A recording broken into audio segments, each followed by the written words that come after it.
Good morning, everyone, and thank you for joining us for the final lecture of the new European Bauhaus series.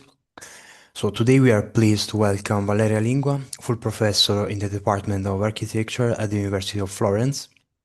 And in today's lecture, she will show us how European cities face growing challenges like climate change, inequality, migration, and digital issues. The EU has created policies such as the Urban Agenda and the new Liepzing Charter to help cities become more resilient, fair, and sustainable. These initiatives encourage better urban planning, cooperation, and citizen involvement to support a just and green transition. Thank you very much, Valeria Lingua, and I will leave the floor to you. Okay, thank you. Thank you so much. I will share the screen. Is everybody here or somebody is still coming? I think they are joining slowly, yeah. Can you hear me? Yes. Okay, so can you hear everything? Yes. Okay. So I usually start with a cover that is so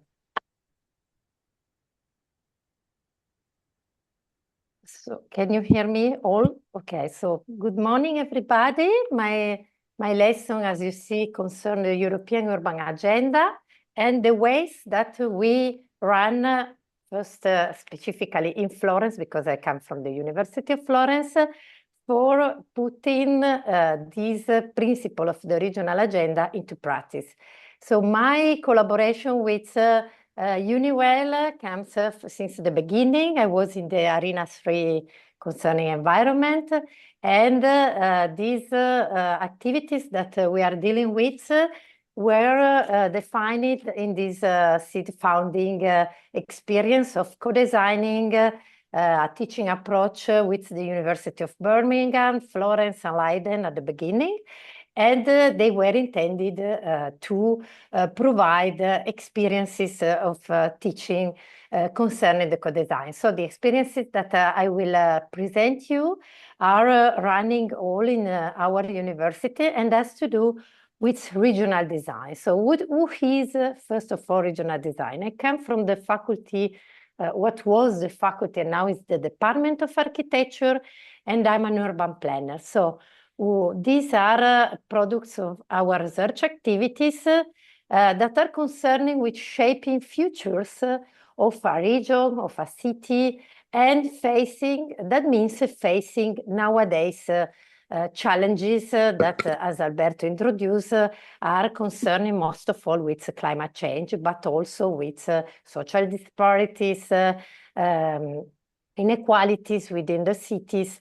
And so the issue for us is to make these challenges, first of all, visible. So to provide different analytical perspectives of the regions, of the cities, to explore also how the regions, the cities are working, the territories, and by the end we work with a future projection, so to promise a better region for our cities and our territories, working with the cities and the territories. And this is why in this strand of EUniWell, I'm in the work package 11 that is concerning with civic engagement and public engagement of the university. And you will see in this lesson how we deal with these issues.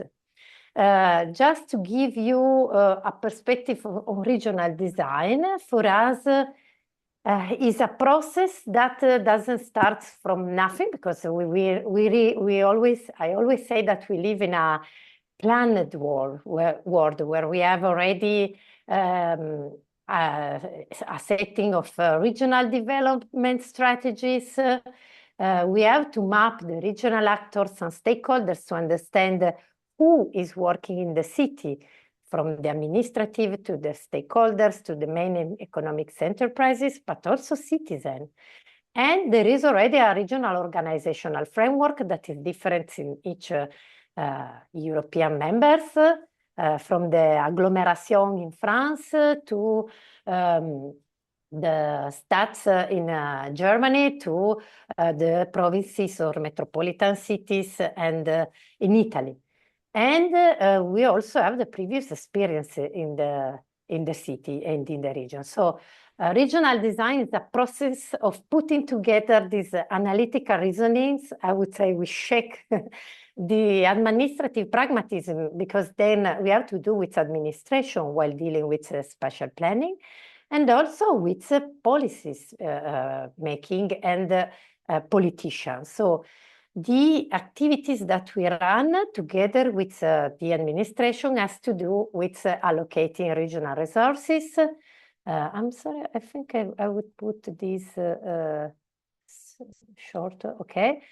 But also with shape regional frame of reference, and I will show you some example, and then to prioritize the regional field of action.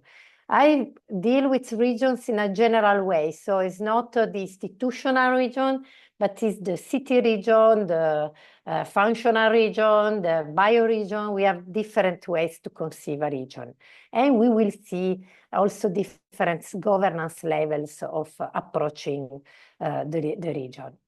Why are we dealing with the European Urban Agenda? Because the European Urban Agenda, conceived in 2016, was defined to translate in the European context the SDG, and I give for granted that you all know what are SDG, Sustainable Development Goals, and the European Urban Agenda defined 12 priority themes for the activities of the Europe as a whole. I run a module, a Jean Monnet module for the Urban Agenda, and now I am chair of a Jean Monnet chair that is really concerned with putting the Urban Agenda into practice. So the name of the lesson is also the name of this chair, in which we run courses about what is the Urban Agenda and how I can put the Urban Agenda into practice. This is also to make you see that this is not a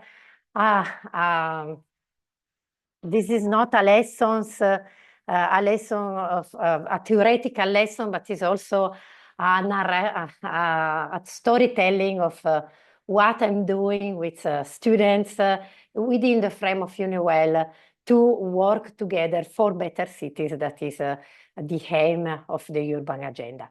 Urban Agenda comes after a long path of the European Union to recognize that even if the European Union has not a real commitment to work on spatial planning, because this is a matter that is in charge of the member states. But all the provision that the European Union does, both in terms of political instruments and in terms of operational instruments, has to do with cities. So since the end of the 90s, there was a recognition that all the activities of the European Union interact and have an impact of the cities. In this recognition, you see, these are all the policy documents. I don't know how much of you works with European studies, but these are all the policy documents that brings to this idea that European Union has to do with the cities. Of course, I come to the end of this process because there is no time to do all the history, but I can suggest a bibliography on this. The new Liepzing Charter is the documents that bring to the scope of the European Urban Agenda and these 12 priority themes that have to do with the integration of migrants and refugees, to the air quality, housing, urban poverty, circular economy, climate adaptation, energy transition, urban mobility, digital transition, public procurement, jobs and skill, and sustainable use of land and nature-based solutions. Of course, each of these issues has been debated within the frame of the European Union by the informal meetings of the ministry that are in charge for spatial planning, and with the cities that were keen to participate to the debate. For example, on the circular economy, the city of Prato, where now I am, and where there is one of the buildings of the University of Florence with several that is the PIN Prato Foundation with several bachelor and master degree, was committed to work on this issue of the urban agenda. What is the scope of the urban agenda for the EU?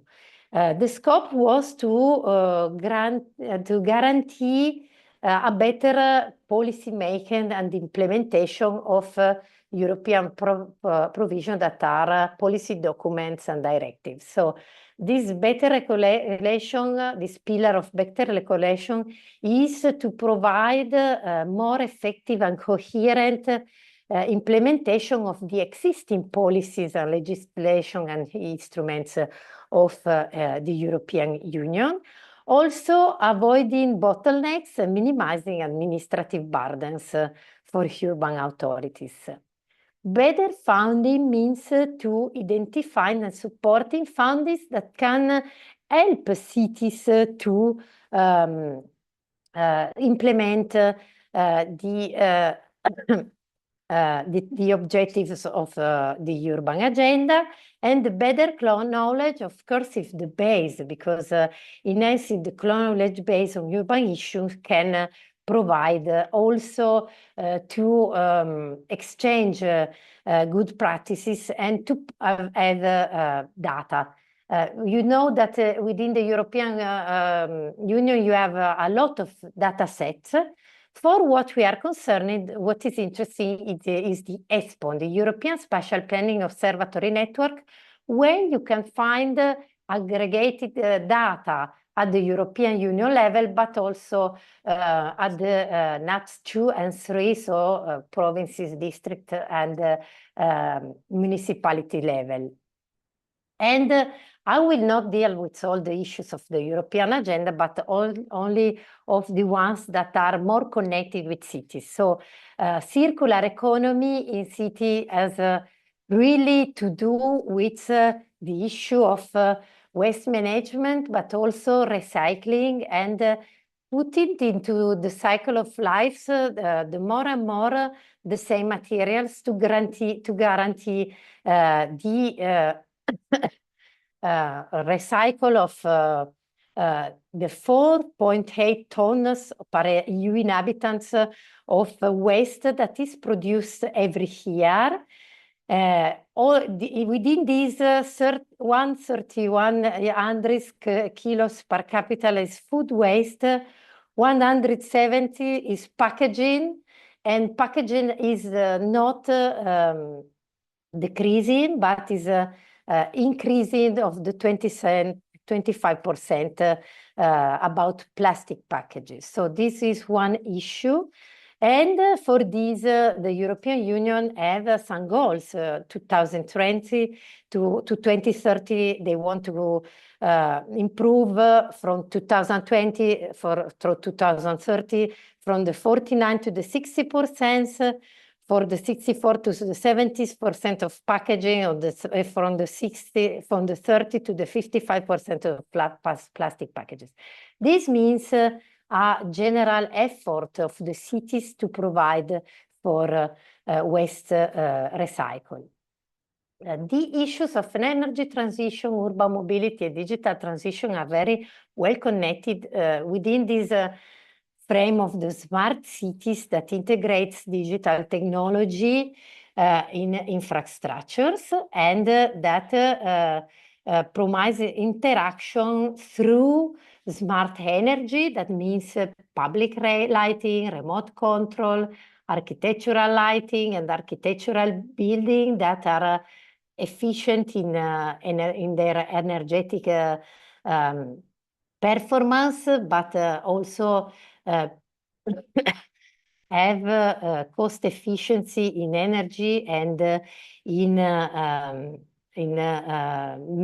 minimizing the energy expenditure.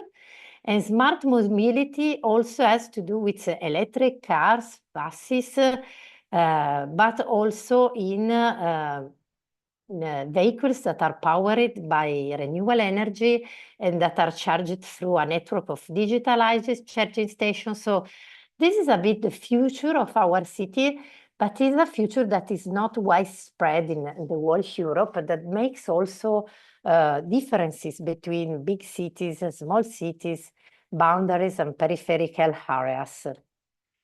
And these differences are more evident in the housing field. So why is it important to raise investment in affordable housing? Because house prices are growing faster in the majority of EU member states.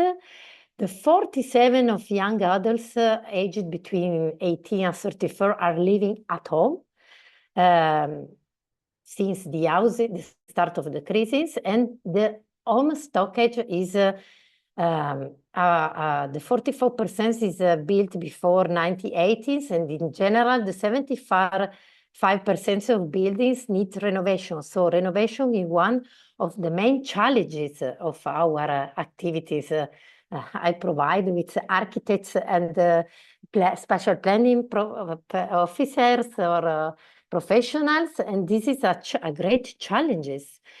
And housing for the Europeans is the mass expenditure. So you, as younger, has to find housing even as a student, but even in your life. And the 80% of people struggles to find affordable accommodation in the major European cities, even in Italy: London, Paris, Berlin, Hamburg, Munich, Stockholm, Oslo, Milan, Florence, Rome are the most expensive cities. And even homelessness is increasing. So what is affordable housing? I will give you the presentation because there are different strands of affordable housing that are connected with market, that are out of market housing, and that are concerned with affordable housing and emergency housing. We live in this uncertain time where wars and migration comes. So this issue of housing is really important in our activities. And the cities, according to the Liepzing Charter provided in the new Liepzing Charter provided in 2020, have a transformative power. So this document has been conceived during the pandemic. And the pandemic really enlightened the work of the cities in providing fueling experimentation for new problems of problem solving in these times of distancing and stay at home. But of course, it emerged the value of the city as a cultural and political places in which democratic rights and values are expressed, and also places of pluralism, creativity, and solidarity. And two concepts were defined. The one is to strengthen good urban planning for providing high-quality public urban spaces, and also the Bau culture, that is the culture of building, that is the base for integrated planning and design processes. The new Liepzing Charter focuses on three spatial levels of the European cities that are the neighborhoods, with particular attention to neighborhoods with complex challenges. So at the beginning, the first Liepzing Charter in 2007 were focused on derelict and problematic neighborhoods. This is wider because it's connected with the neighborhoods that have complex challenges, and also to local authorities and functional areas that are a metropolitan city or a regional context. And the European cities are analyzed in their three dimensions that are the green cities, the just city, and the productive cities. Of course, the green cities has fueled the Green Deal. I think you know this policy of the Union policy of the European Union. And the just city has to do with all the European Union programs and also all the city strategies that are concerning with sustainable and inclusive cities. The productive city has to do not only with industrial production, but with different production that has to do with food production, with food recycling also, and with making the production real with a short connection between the producer and the final user.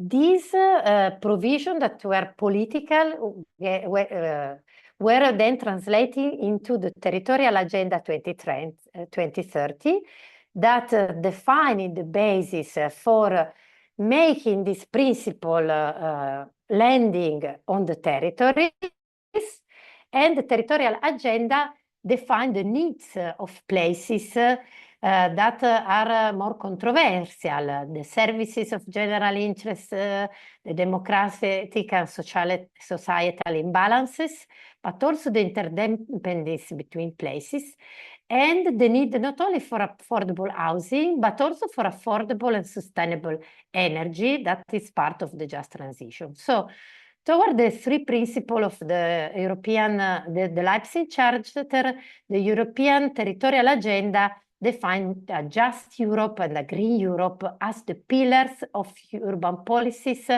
since 2020, and this policy programming period that is from 2021 to 2027. So now all the policies are targeted to achieve a just and green Europe. What does it mean? That the ambition of the, I prefer to give you the synthesis of this document of the urban agenda that provide urban policies for the common good. So it introduced this principle that public authority have to act for providing services and infrastructures, and this is their normal duties, but they have to act for the common good. That means to act for the city as a whole, as a common good, that is a good for the community. So as you can see, the usually conceived common goods are healthcare, social services, educational and cultural services, housing, water and energy supplies, waste management, public transport, and also digital network. But the Liepzing Charter had some other common goods that are green and blue infrastructure. So also, for example, the parks, the rivers, the coastal areas that we can, of course, going on and needs for preservation and for revitalization as cultural heritage. So it's not only the built cultural heritage, but it's in general the environment in which we live, and that should be inclusive, affordable, safe, and accessible for all. So you can see that there is a shared responsibility to balance public and private interest, but also to strengthen the skills and capacity of urban stakeholders. Why are we interested in? Because the city as a commons asks even us as students, as academics, as a professor, to provide, to work in this environment of conceiving the city as a commons, and to work for having a responsibility in defining this future of a better place in which living. So these experiences that I described to you, now we start some example just to make you see how does it means, or what does it mean to put the European urban agenda into practice? This is the case of the metropolitan city of Florence, where we, as the Department of Architecture and this laboratory of regional design, were asked to provide the image of the Florence metropolitan city. So the metropolitan city of Florence did a steering committee with the mayor stakeholder of the city, that were the university, of course, the economic actors represented by the chambers of economic activities, and of course the region and the metropolitan cities and all the 41 mayors of the metropolitan cities. And we were asked to provide a vision. So we as university were in charge of scientific investigation with 9 departments. So it was not only architecture, but was economics, political science, agronomics, so a lot of departments that were involved in these activities of providing scientific investigation. And as urban planners, we work with long history of metropolitan planning that already provided metropolitan plans for the metropolitan system, and for each of the institutions that were in charge for spatial planning, so the region, the provinces, the municipalities. But there were also a participatory process that, together with this collection of scientific investigation and previous images of the cities, defining that the spatial planning instruments defined the image of the metropolitan city of Florence and provided the metropolitan strategic plan that were conceived as a strategic plan, so with a vision, some strategy to implement the vision, and some project to become operational.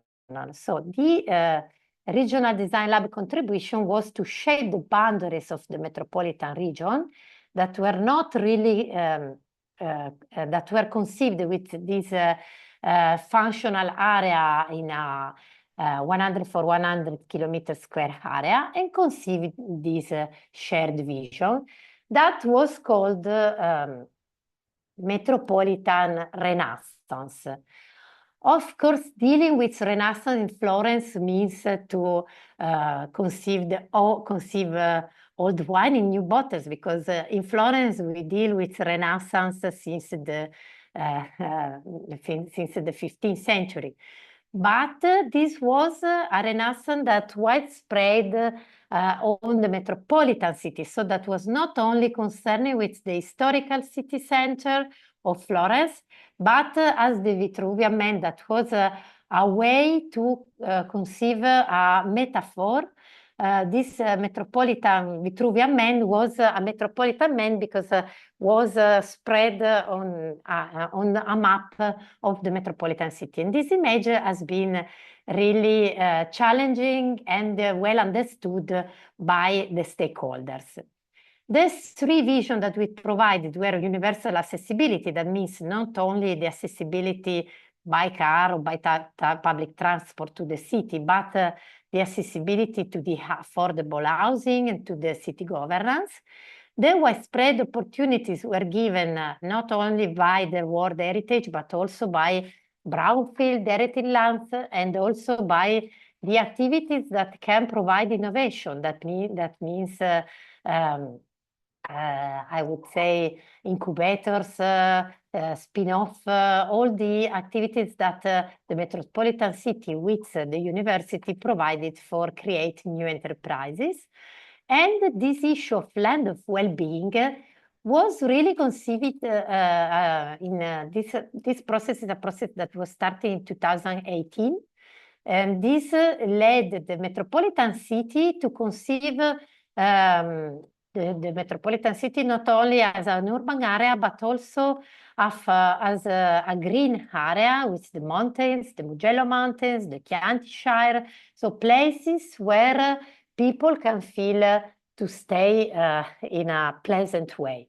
And was before the pandemic. So during the pandemic, this last on well-being was conceived to be successful because really there was the stay-at-home policies, and then in Italy we had these policies that you cannot move from your municipality. And then people really realized that even staying in their municipality at a walk distance, they have green areas, they have an environment that were enjoyable. And was the land of well-being was conceived by the university. It was one of the metaphor that brings EUniWell born. This is the action plan as was presented to the Metropolitan Council. So these three visions were defined through strategies and through action and through pilot projects in the territories. And this plan was approved by the Metropolitan Council. So to provide a metaphorical appropriation of the strategic plan, we printed this map with a 4 to 4 meters map. And this was the Metropolitan Mayor at times that was asked to sign the strategy. So there was a traditional presentation of the plan, but also a kind of metaphorical appropriation that was also conceived for the social network. So all the mayors, all the 25 mayors in the Metropolitan City Council signed the maps and were on their social networks. And this was a way also to make the Metropolitan Plan be known. Then the Metropolitan Strategic Plan has to become to land on territories through another instrument that is the Territorial Metropolitan Plan. And that was conceived to land of territories. So this is the presentation that we did in the Metropolitan Council for making this landing being visible. And this landing means to conceive a strategy map also at the metropolitan level. And these strategy maps becomes operational with meta projects that are urban renewal areas in which the metropolitan city focuses their renewal projects.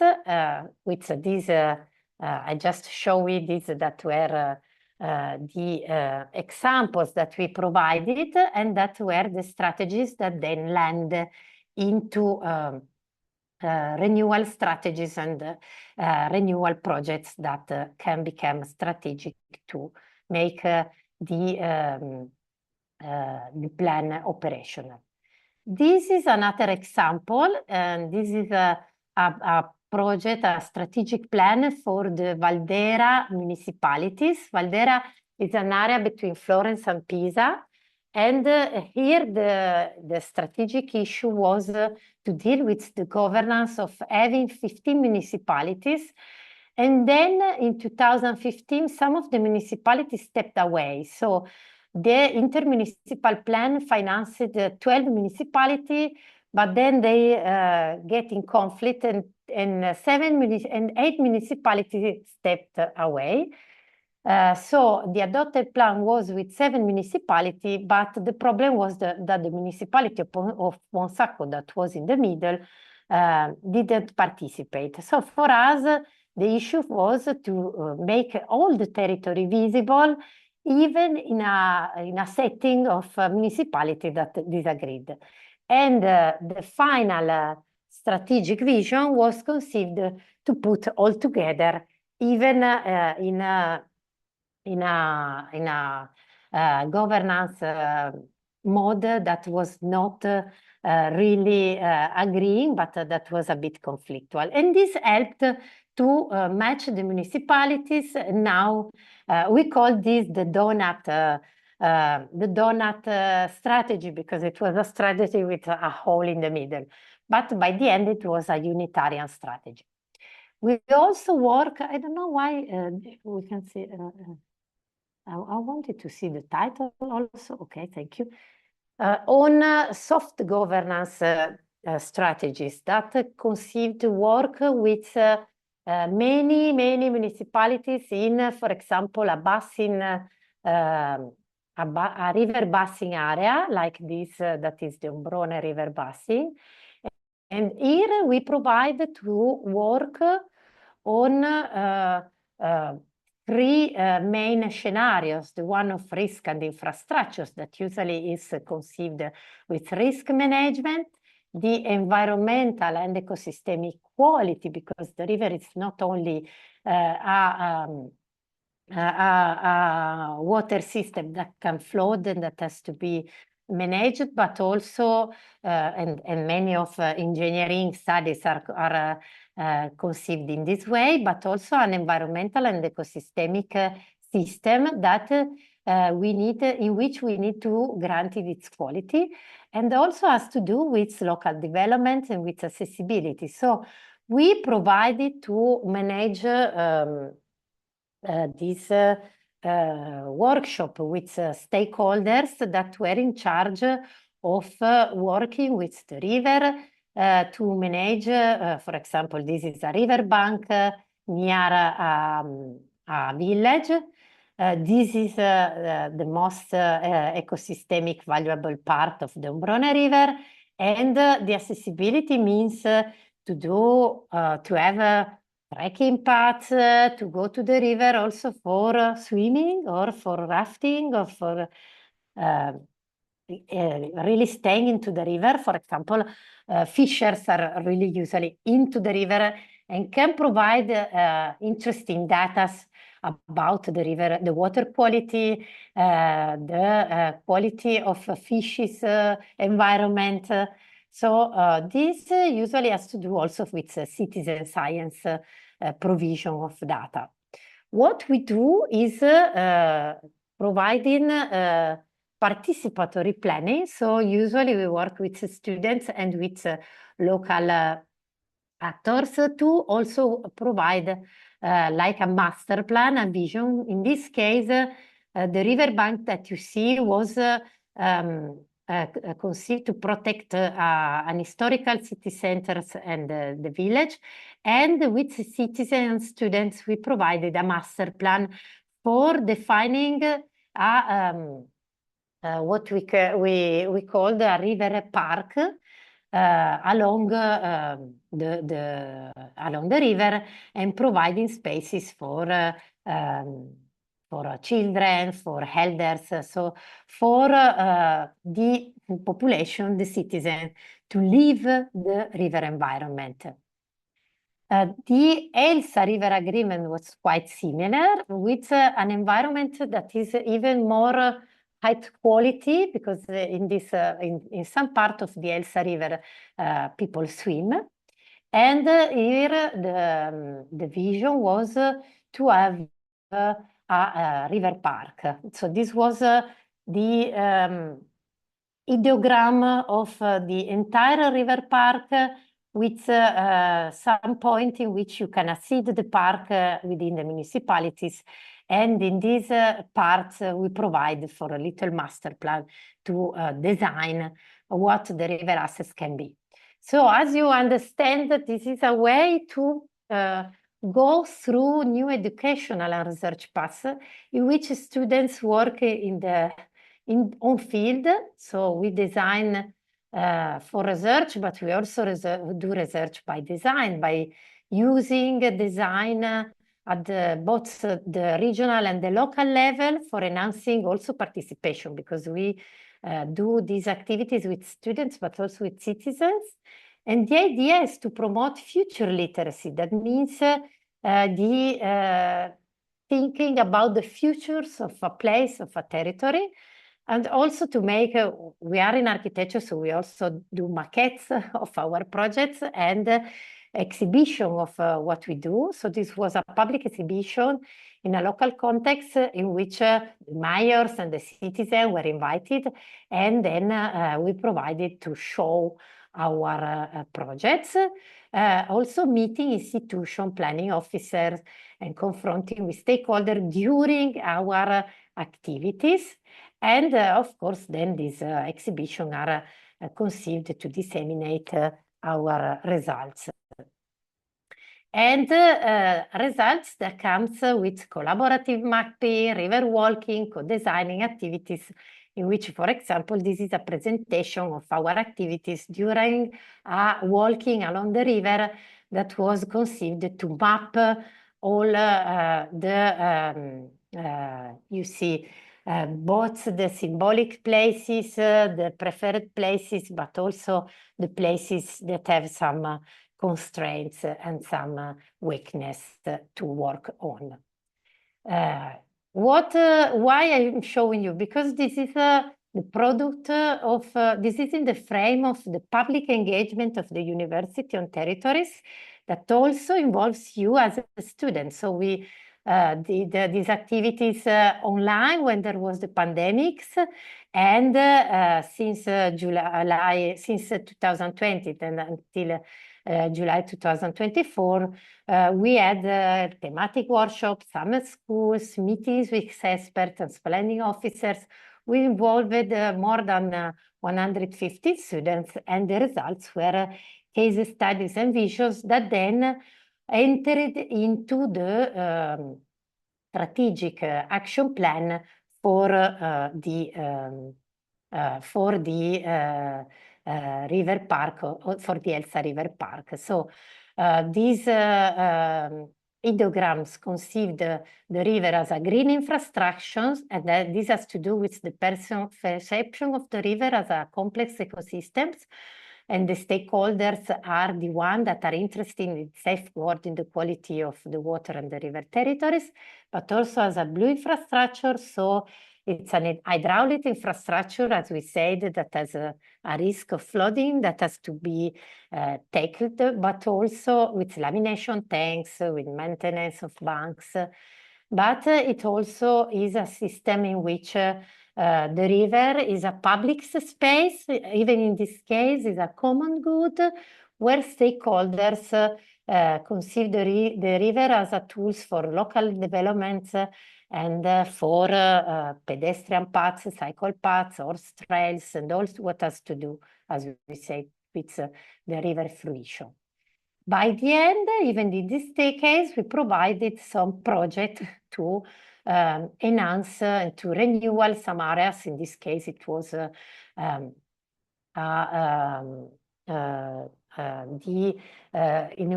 industrial area that was intended to be renewed to grant the access of the river and to do, even in this case, a river park. The final project that I want to show you has to do with spatial imaginaries of the city of Florence, that is the city where we live. We work in strict connection with EUreLab, that is a lab that provides research for the UNESCO World Heritage Sites. And of course, Florence is a city that is affected by over-tourism. So this is a normal day in May in which people is coming to visit our dome, the Baptist Church. So this is the real city center. During the pandemic, we really realized how can be these places in an empty way. But after the pandemic, we worked with the municipality to provide an image of the future of the city. And this is the image that is usually provided by the social networks of Florence as a visiting place, as a touristic site in which you can visit the city together with Pisa, with other cities in Tuscany. While the imaginaries of the future of the city provided by the citizens were really concerned with the green city. So a city which has green spaces and that is greener even in the buildings. So this work that was called Rinasce Firenze was a survey among the the citizen, and the municipality of Florence bring out our results, but then presented it to the city as the result of making spaces greener and provided to define the green plan for the city of Florence. So by the end, what is regional design? Is a way to work with spatial imaginaries of the image of the city and of the living spaces that people has in mind, and then makes the region visible not only as the stereotype of Florence, but also of Florence. This is a part of Florence that is a normal part with a tramway, with buildings from the 70s, and with all the normal challenges that has nowadays cities. We also aim to provide insight and results to provide changes made visible and contribute to the institutionalization, because these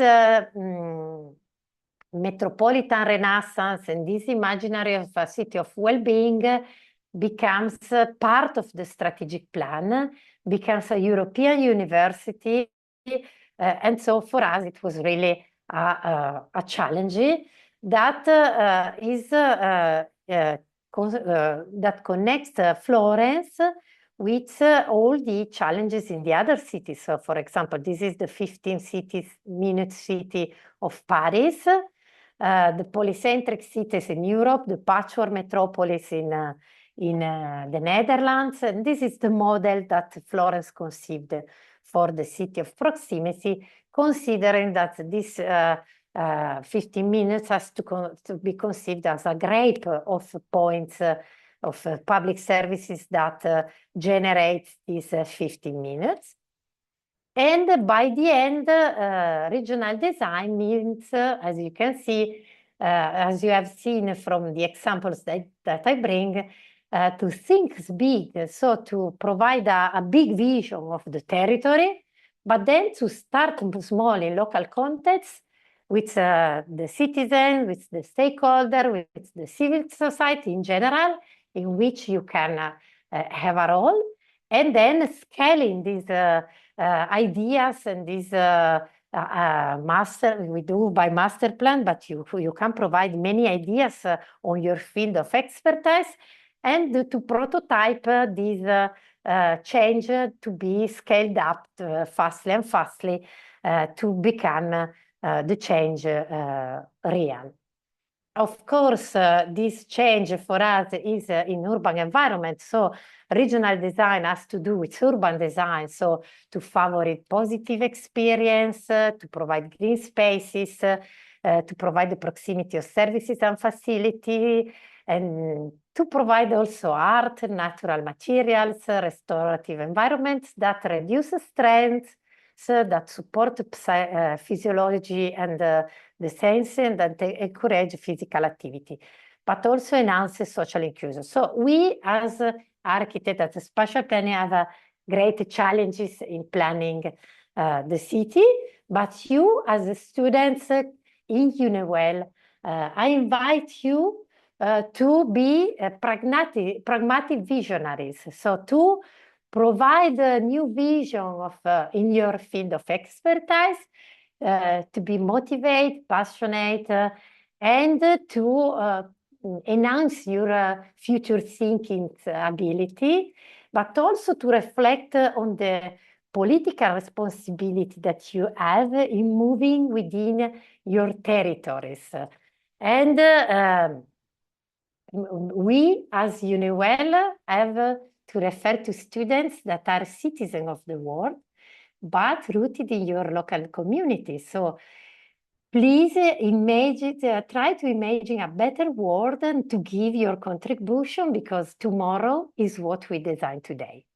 Thank you. Thank you, everybody. Thank you, Valeria. Thank you for your presentation. It was a very interesting talk, very motivating. So now, do you have a question or comments or ideas to share?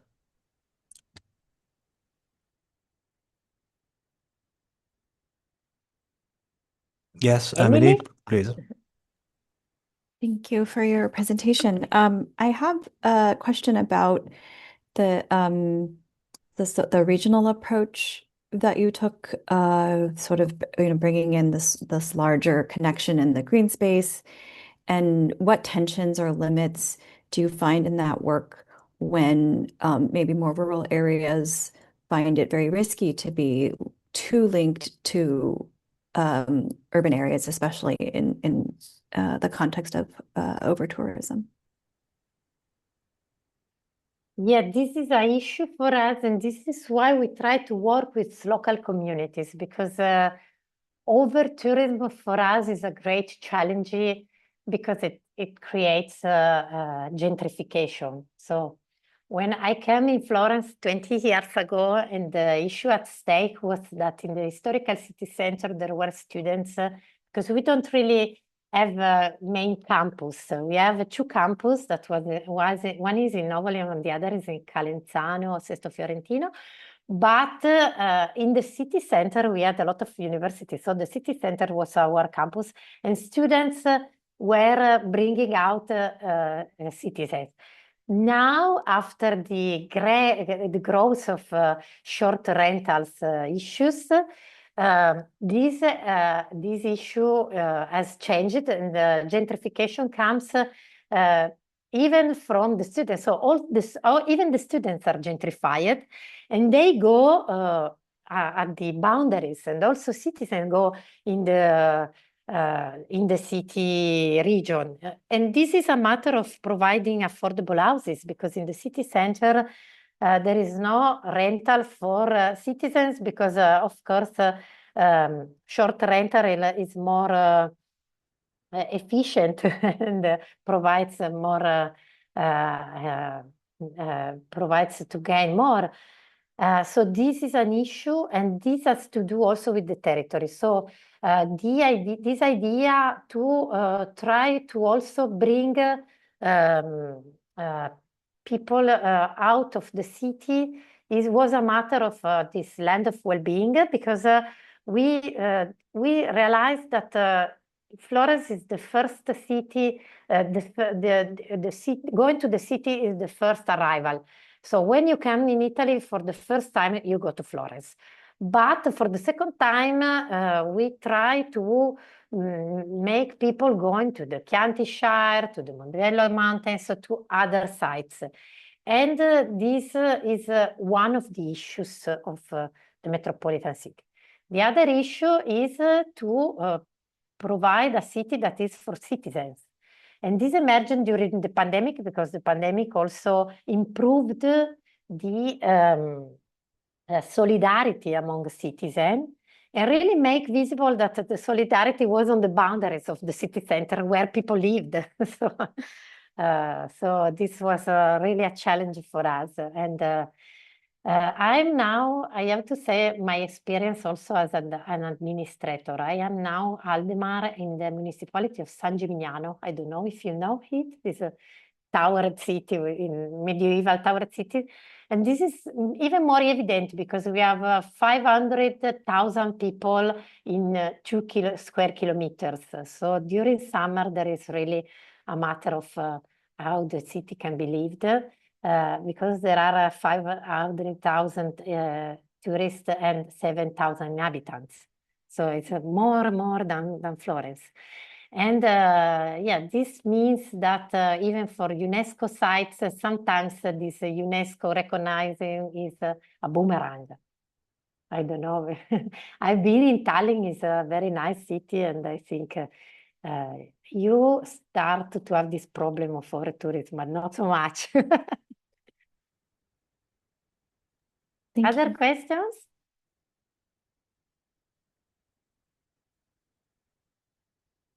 People, I'm trying to understand human behavior as a psychology students.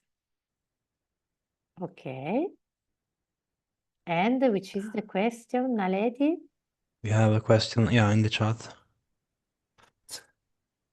I'm trying to understand human behavior as a psychology student. Does that affect the system? This was one of the pillars of the of the Liepzing Charter to involve citizens. And there are many, many ways to involve citizens, and cities are working on this.